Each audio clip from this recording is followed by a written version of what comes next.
Hello everyone, a very good evening to all and welcome to our YouTube channel Success JK247। I hope guys आप सब जो है बहुत अच्छे से अपनी पढ़ाई का और हेल्थ का ध्यान रख रहे होंगे और चीज़ों को जो है साथ साथ रिवाइज कर रहे होंगे। तो एज़ यू नो कि हमने जो है most expected MCQs of general awareness की सीरीज स्टार्ट करी हुई है और आज जो है डे 5 है। अगर अभी तक किसी ने जो है पिछले 4 लेक्चर्स नहीं देखे हुए तो मैं रेकमेंड करूँगी कि आप जो हैं ज़रूर से उन लेक्चर्स को देख लें। हमने क्या किया है, उन लेक्चर्स की अलग से जो है प्लेलिस्ट क्रिएट कर दी है, वहाँ से जो है आप असेस कर सकते हैं। सो सेशन स्टार्ट करने से पहले आप सब जो है अपना पेन और पेपर रेडी रखें और जो भी चीज़ें मैं आपको बताती चलूँगी उनको साथ साथ नोट डाउन कर लें। सो स्टार्ट करते हैं फिर सेशन को। फर्स्ट क्वेश्चन है, which district of JNK has the highest population density? कि जम्मू कश्मीर की ऐसी कौन सी डिस्ट्रिक्ट है जहाँ पे क्या है सबसे ज़्यादा पॉपुलेशन डेंसिटी है? ऑप्शन ए है गांधरबल, ऑप्शन बी है बांदीपोरा, ऑप्शन सी है जम्मू और ऑप्शन डी है none of these. So guys correct answer इसका आ जाएगा option A, that is Ganderbal. Ganderbal district में जो है सबसे ज़्यादा पॉपुलेशन डेंसिटी है। पॉपुलेशन डेंसिटी की बात करेंगे, होता क्या है, number of persons living per unit area. Clear? फिर से रिपीट करती हूँ, number of persons living per unit area वो क्या होता है, पॉपुलेशन डेंसिटी। हाईएस्ट की बात हमने कर ली, वो कौन सी आ गई, गांधरबल। और लोएस्ट पॉपुलेशन डेंसिटी वाली डिस्ट्रिक्ट कौन सी है, वो आ जाएगी डोडा। डोडा में जो है सबसे कम पॉपुलेशन डेंसिटी है। और अगर हम ओवरऑल JNK की बात करें तो JNK में पॉपुलेशन डेंसिटी कितनी है, आपने याद रखना है 56 पर्सन्स पर स्क्वायर किलोमीटर एरिया जो है ये पॉपुलेशन डेंसिटी है JNK की। अब जो है अब आपने क्या करना है, कमेंट सेक्शन में मुझे एक क्वेश्चन का आंसर करना है कि लीस्ट पॉपुलेशन डिस्ट्रिक्ट कौन सी है JNK की। हाईएस्ट तो जम्मू है, लीस्ट आपने मेरे को कमेंट सेक्शन में बतानी है। इसका आंसर जो है मैं आपको पहले वाले लेक्चर्स में बता चुकी हूँ। सो अब जो है आप मेरे को कमेंट सेक्शन में बताएंगे। क्लियर? अब जो है सेकंड क्वेश्चन है, वहरत is the local name of which of the following season in Kashmir? कि वहरत जो है लोकल नेम है कश्मीर में किसी सीज़न का। आपने बताना है कि वो सीज़न कौन सा है। ऑप्शन ए है रेनी सीज़न, ऑप्शन बी है विंटर सीज़न, ऑप्शन सी है समर सीज़न और ऑप्शन डी है नन ऑफ दीज। तो गाइस आपने जो है याद रखना है कि वहरत जो है कश्मीर में कौन से सीज़न को बोला जाता है। आंसर आ जाएगा rainy season. So correct answer इसका आ जाएगा ऑप्शन ए, रेनी सीज़न। क्लियर? तो अब जो है यहाँ पे मैंने एक टेबल जो है लगाया हुआ, ये मोस्ट इम्पॉर्टेंट है, किसी ना किसी एग्ज़ाम में आपको जो है इसमें से क्वेश्चन देखने को मिलेगा ही मिलेगा। तो पहले जो है हमें दे दिए हैं सीज़न के नाम, फिर पीरियड, और देन क्या है, जम्मू में इनको किस नाम से बोला जाता है, फिर है कि कश्मीर में इनको किस नाम से बोला जाता है। सो पहले आ गया स्प्रिंग सीज़न। स्प्रिंग सीज़न जो है JNK में 16 मार्च से लेकर 15 मई तक होता है और जम्मू में इसको बोला जाता है बहार के नाम से और कश्मीर में सोंठ। क्लियर? आपने याद रखना है स्प्रिंग, सोंठ। क्लियर? अब नेक्स्ट आ गया समर सीज़न। समर सीज़न जो है 16 मई से लेकर 15 जुलाई तक रहता है। जम्मू में इसको सोहा बोला जाता है और कश्मीर में ग्रीष्म। ग्रीष्म एक हिंदी वर्ड भी है जिसका मीनिंग होता है वार्म, तो इसको जो है आप रिलेट कर सकते हो, समर ग्रीष्म। ठीक है? फिर आ गया रेनी सीज़न। रेनी सीज़न जो है वो 16 जुलाई से लेकर 15 सितंबर तक होता है और जम्मू में इसको बरसात भी बोला जाता है और कश्मीर में इसको वहरत भी बोला जाता है। फिर आ गया हमारा ऑटमन सीज़न। ऑटमन सीज़न जो है 16 सितंबर टू 15 नवंबर तक होता है और जम्मू में इसको क्या बोला जाता है, पतझड़, बट इसको कश्मीर में क्या बोला जाता है, हरुड़। क्लियर? फिर आ गया विंटर सीज़न। विंटर सीज़न जो है वो 16 नवंबर से लेकर 15 जनवरी तक रहता है। जम्मू में इसको जो है सियाला बोल देते हैं और कश्मीर में वंदा। अब नेक्स्ट है आइस कोल्ड। आइस कोल्ड जो है कब से कब तक रहता है, 16 जनवरी से लेकर 15 मार्च तक। जम्मू में जो है ये सीज़न फाउंड नहीं होता, जम्मू ये सीज़न फाउंड नहीं है, तो कश्मीर में इसको क्या बोला जाता है, शिशुर। क्लियर, आपने जो है ये टेबल अच्छे से लर्न कर लेना है। समर ग्रीष्म, स्प्रिंग सोंठ, रेनी वाहरत, ऑटमन हरुड, विंटर वांडा, आइस कोल्ड, कश्मीर में शिशुर।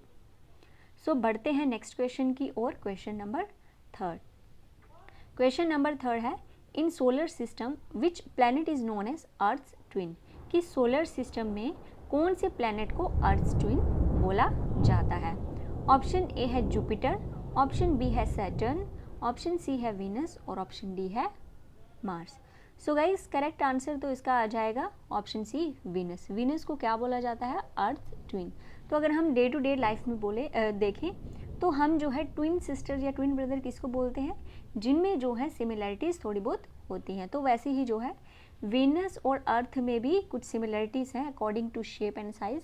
दैट्स वाई अर्थ और वीनस को क्या बोला जाता है, वीनस को क्या बोला जाता है, अर्थ ट्विन। तो अब क्या है, मैं आपको कुछ इंपॉर्टेंट इन्फॉर्मेशन बताऊंगी अबाउट सोलर सिस्टम। ठीक है, जैसे आप देख सकते हो यहाँ पे क्या है, सन है, फिर जो है प्लैनेट्स के नाम दिए गए हैं। पहले आ गया Mercury, Venus, Earth, Mars, Jupiter, Saturn, Uranus, Neptune. Clear, ये सभी क्या है, प्लैनेट्स हैं। प्लूटो जो है उसको अब प्लैनेट की कैटेगरी में नहीं रखा जाता, अब जो है उसको अलग कैटेगरी में रखा जाता है। उसका नाम क्या है, ड्वार्फ प्लैनेट। उसको जो है एक्सक्लूड क्यों किया, क्योंकि जैसे आपने सुना भी होगा कि कोई भी हेवनली बॉडी अगर कोई है, उसको अगर प्लैनेट की कैटेगरी में आना है तो उसके लिए कुछ क्राइटेरियाज हैं। उन्हीं एक क्राइटेरियाज में एक इंपॉर्टेंट क्राइटेरिया क्या है कि जो भी प्लैनेट होते हैं वो अपने ऑर्बिट में रिवॉल्व करते हैं। क्लियर, अपने ही एक्सिस में और अपने ही ऑर्बिट में। बट प्लूटो जो है वो नेपट्यून के ऑर्बिट में एंटर करना स्टार्ट कर रहा था, तो दैट्स वाई उसने जो है रूल्स की वॉयलेशन करी, उसको जो है बाहर कर दिया प्लैनेट्स की कैटेगरी से। तो आप इसको एक स्टोरी की फॉर्म में भी याद रख सकते हो कि जैसे जो है कोई भी अगर बच्चा मतलब जो है वो रूल्स की वॉयलेशन करता है तो उसको जो है बाहर निकाल दिया जाता है। क्लियर, तो अब मैं क्या करूँगी, प्लैनेट्स को दो कैटेगरी में डिवाइड कर दूँगी। पहला जो सन के पास हैं चार के ग्रुप बना देती हूँ। पहला ग्रुप है मरकरी, वेनस, मार्स और अर्थ, और दूसरा ग्रुप में कौन से आ गए, जुपिटर, सैटर्न, नेपट्यून और यूरेनस।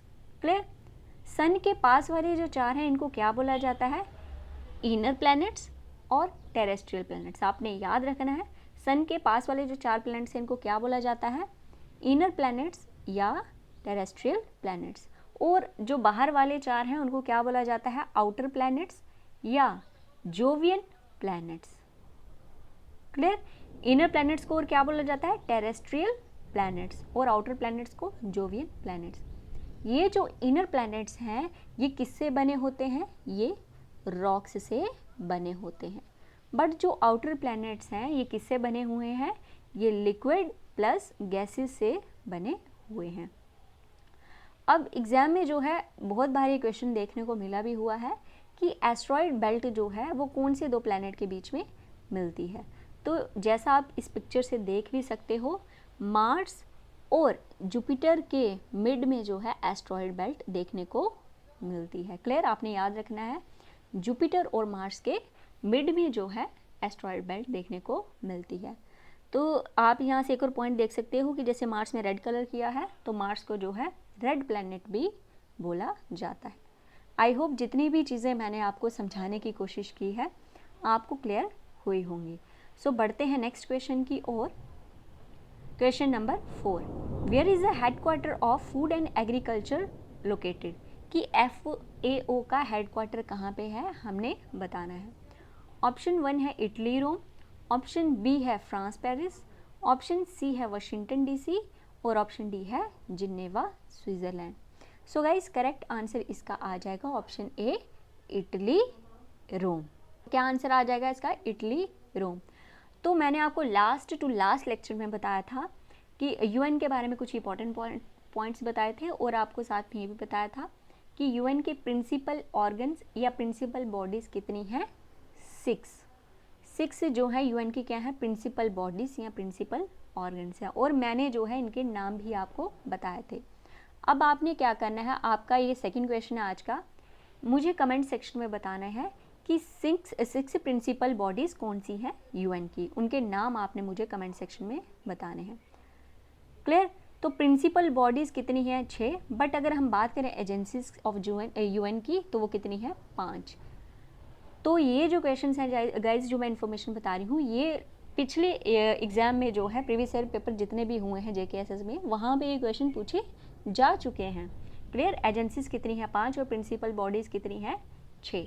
5 एजेंसीज जो है अब हम उनको 1 बाय 1 देखेंगे। पहले आ गई यूनेस्को। यूनेस्को की फुल फॉर्म क्या है?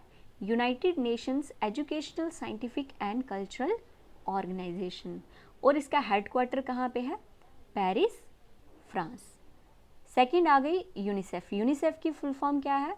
United Nations International children's emergency fund, और हेडक्वार्टर कहाँ पे है इसका? न्यूयॉर्क, यूएसए में।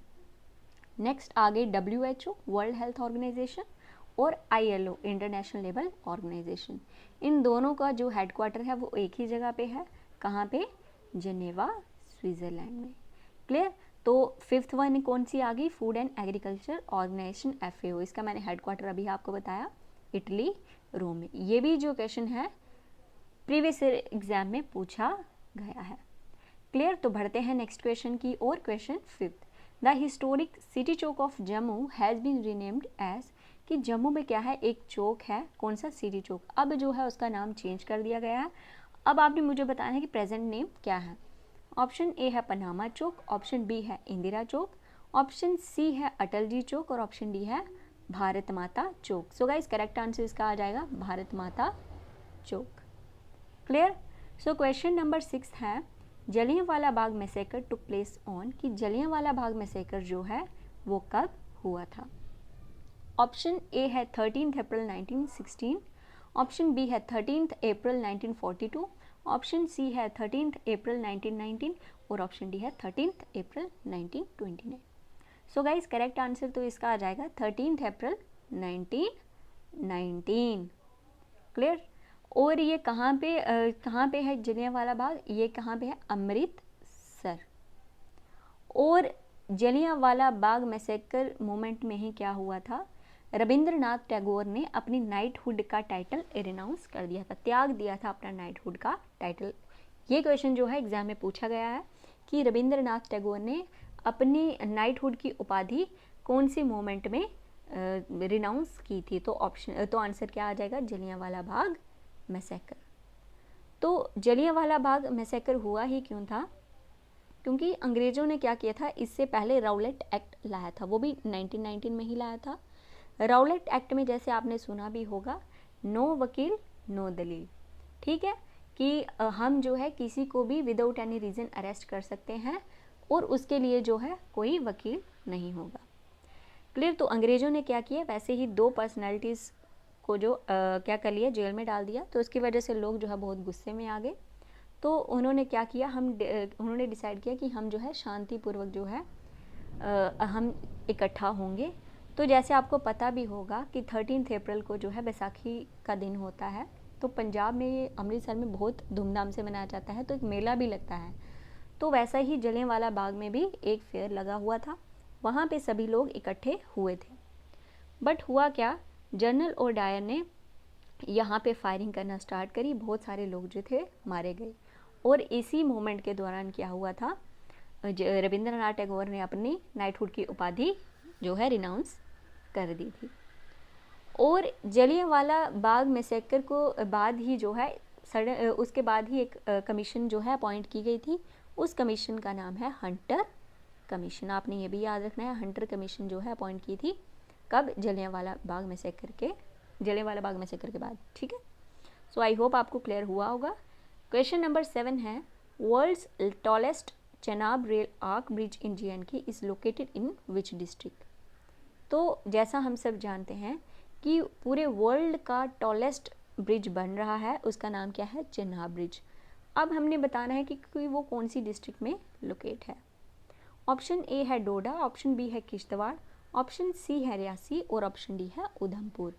सो गाइस करेक्ट आंसर इसका आ जाएगा ऑप्शन सी, रियासी। रियासी में जो है वर्ल्ड्स टॉलेस्ट ब्रिज जो है कंस्ट्रक्ट किया जा रहा है और उसका नाम क्या है? चेनाब ब्रिज। क्लियर? तो आप पिक्चर में भी देख सकते हो, ये है आपका चेनाब ब्रिज और इसकी हाइट जो है इफिल टावर से भी ऊंची है। क्लियर? तो नेक्स्ट क्वेश्चन है हमारा, world earth day is observed every year on, कि वर्ल्ड अर्थ जो है हर साल कब मनाया जाता है? कौन से दिन को जो है वर्ल्ड अर्थ डे सेलिब्रेट किया जाता है? ऑप्शन ए है 22 अप्रैल, ऑप्शन बी है 21 अप्रैल, ऑप्शन सी है 6 मई और ऑप्शन डी है 21 जुलाई। सो गाइज करेक्ट आंसर इसका आ जाएगा 22 अप्रैल को जो है वर्ल्ड अर्थ डे सेलिब्रेट किया जाता है हर साल। तो 2021 में जो है इसकी 51st एनिवर्सरी जो है सेलिब्रेट हुई।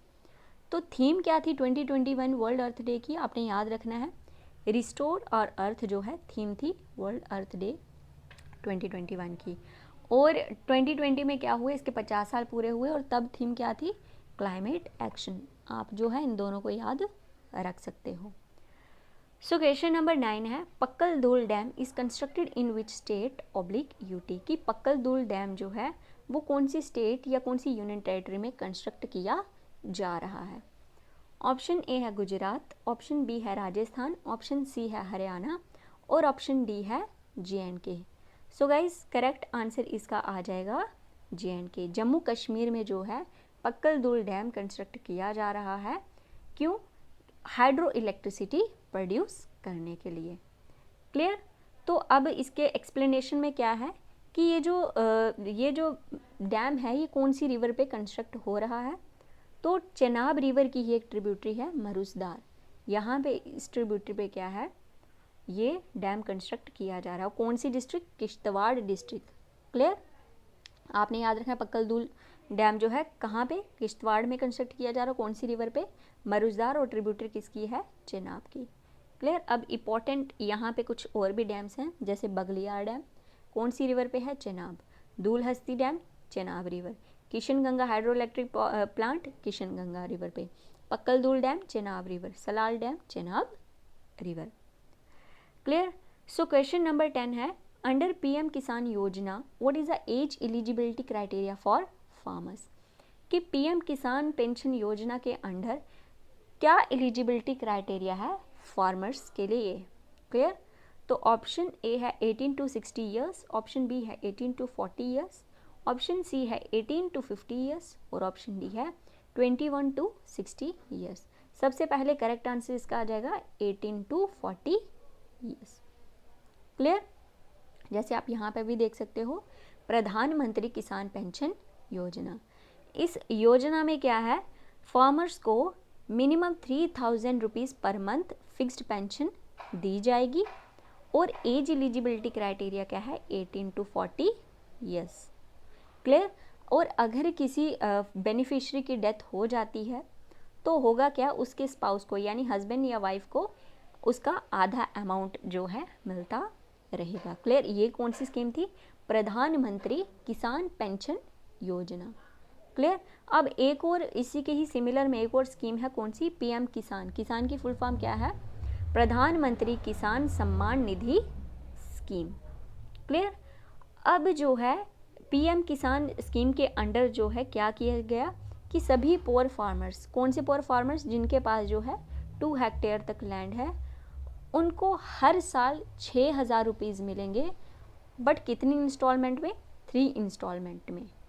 क्लियर? आपने याद रखना है कि प्रधानमंत्री किसान सम्मान निधि में 6000 रुपीज़ मिल रहे हैं एवरी ईयर और 3 इंस्टॉलमेंट में। क्लियर? और सेकेंड स्कीम हमने देखी प्रधानमंत्री किसान पेंशन योजना। यहाँ पे क्या है, किसान को पेंशन दी जा रही है 3000 रुपीज़ पर मंथ और एज क्या थी? 18 to 40। आई होप गाइस आपको जो है सेशन अच्छा लगा होगा, चीज़ें जो है समझ आई होंगी। अगर आपको सेशन जो है बेनिफिशियल लग रहा है, ज़्यादा से ज़्यादा आप इसको लाइक करें, शेयर करें और सब्सक्राइब कर दें हमारे चैनल सक्सेस JK247 को और बेल आइकन को जो है प्रेस कर लें सो दैट कोई भी अपडेट जो है लेक्चर्स के रिगार्डिंग मिस ना हो। सो गाइस एंड करते हैं फिर सेशन को यहीं पे। और हाँ गाइस, एक और इम्पॉर्टेंट पॉइंट कि अगर आपको इस सेशन की या किसी भी सेशन की फ्री पीडीएफ चाहिए तो वो आपको हमारे टेलीग्राम चैनल सक्सेस JK 247 पे मिल जाएगी। सो अब एंड करते हैं guys finally. Thanks for watching guys, bye bye, take care.